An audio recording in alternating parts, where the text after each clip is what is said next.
Hello everyone, this is Himanshi. आज हम इस वीडियो में डिस्कस करेंगे क्लास 11th बिजनेस स्टडीज़ का chapter 7 sources of business finance का सबसे पहला टॉपिक। तो चलिए स्टार्ट करते हैं। सबसे पहले ये जो चैप्टर है इसके अंदर क्या है, जैसे कि नाम से पता चल रहा है सोर्सेज ऑफ बिजनेस फाइनेंस, कि भाई कहाँ से पैसा आएगा, क्या सोर्स रहेगा बिज़नेस में पैसा इन्वेस्ट करने के लिए, लगाने के लिए, कहाँ से पैसा आ सकता है। तो वही सारी चीज़ें हमें इस चैप्टर के अंदर पढ़नी है।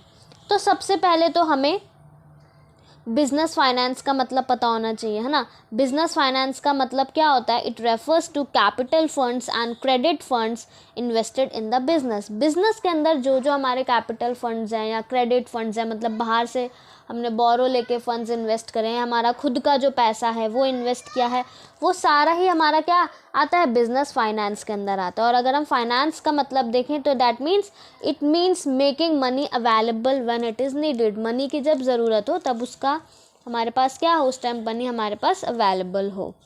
तो ये तो होता है बिजनेस फाइनेंस का मतलब। ठीक है, अब जो चैप्टर है सोर्सेज ऑफ फाइनेंस, कि कहाँ से पैसा आता है। सबसे पहला है source of finance on the basis of ownership. Ownership के बेसिस पर पैसा जो है वो कहाँ कहाँ से मिल सकता है हमको। दो तरीके से हम पैसा फाइनेंस कर सकते हैं, एक तो हमारा ओनर्स फंड हो या दूसरा हमारा बोरोड फंड हो। ओनर्स फंड जैसे नाम से ही हमें समझ में आ रहा है कि ओनर का खुद का पैसा, हमारा खुद का पैसा, है ना। जो हमारी कंपनी के खुद के एक्यूमुलेटेड प्रॉफिट्स हैं या खुद का जो हमारा पैसा है जो ओनर्स कंट्रीब्यूट करते हैं, वही ओनर्स फंड होता है। ठीक है, it refers to funds contributed by owners as well as the accumulated profit of the company. Example equity shares, retained earnings. अभी इक्विटी शेयर्स क्या है ये हम आगे डिस्कस करेंगे, पूरा डिटेल में पढ़ेंगे इक्विटी शेयर्स क्या होते हैं, उनके क्या फीचर्स होते हैं।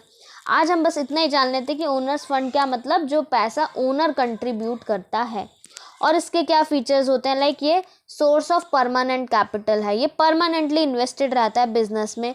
ठीक है, और जो है वो सारे पर्पस के लिए अवेलेबल ये हमारे पास होता है। देन नेक्स्ट है प्रोविजन ऑफ रिस्क कैपिटल। अब ये इंपॉर्टेंट पॉइंट है कि जो ओनर्स फंड होता है उसको हम रिस्क कैपिटल भी बोलते हैं बिजनेस का।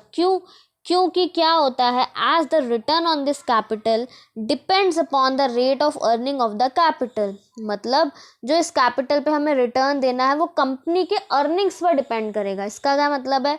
मतलब अगर कंपनी जो है वो लॉस में है तो कोई कंपलसरी नहीं है कि इसका रिटर्न हमको पे करना ही करना है। क्यों भाई? हमारा खुद का पैसा है ना, हमारा खुद का पैसा है। अगर हमारा लॉस हो रहा है कंपनी का तो वो पैसा हम नहीं देंगे। बट और अगर वो लॉस चलता रहा और कभी जैसा मान लो ऐसा हुआ कि बहुत ज़्यादा पैसा आ गया, है ना, हाई रेट ऑफ रिटर्न आ गया, तो हम ज़्यादा रिटर्न भी दे देंगे, है ना। तो वो डिपेंड करेगा क्या हो रहा है। बट इसको हम प्रोविजन ऑफ रिस्क कैपिटल इसलिए कहते हैं क्योंकि हमारे पास जो इसका जो ये रिटर्न है वो वेरी करता रहता है और कुछ फिक्स नहीं है कि अगर लॉस हो गया तो कंपल्सरीली देना ही देना है।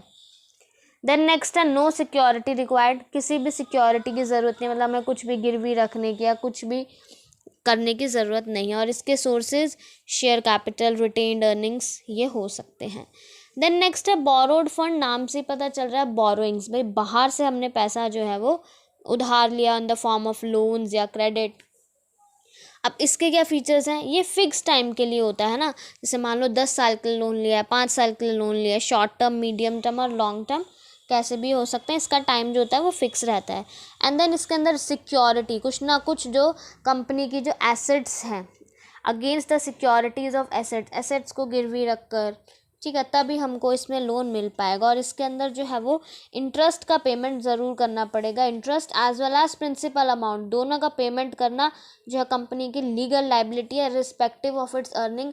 आपकी कंपनी की अर्निंग्स हो रही हैं नहीं हो रही हैं, बट इंटरेस्ट पेमेंट आपको करनी ही पड़ेगी। Control, they have the right to sue the firm in case there is default in payment of interest or repayment of loan amount। अगर पेमेंट नहीं करी इंटरेस्ट की तो जो बैंक वाले हैं या आपने जहाँ से भी लोन लिया है फाइनेंशियल इंस्टीट्यूशन से, बैंक से, तो वो लोग क्या कर सकते हैं? स्यू कर सकते हैं, फर्म के खिलाफ लीगल एक्शन ले सकते हैं अगर कोई भी पेमेंट में डिफ़ॉल्ट होता है तो। एंड इसके सोर्सेज अभी बताया, कमर्शियल बैंक से, फाइनेंशियल इंस्टीट्यूशन से और डिबेंचर्स से।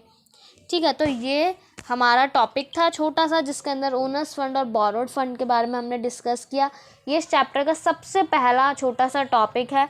नेक्स्ट वीडियो में हम इसके आगे डिस्कस करेंगे कि कहाँ कहाँ से हम सोर्स जो है कहाँ कहाँ से पैसा ले सकते हैं, like issue of shares, equity shares के बारे में, प्रेफरेंस शेयर्स के बारे में, वो सब हम नेक्स्ट वीडियोज़ में डिस्कस करेंगे। Thank you so much.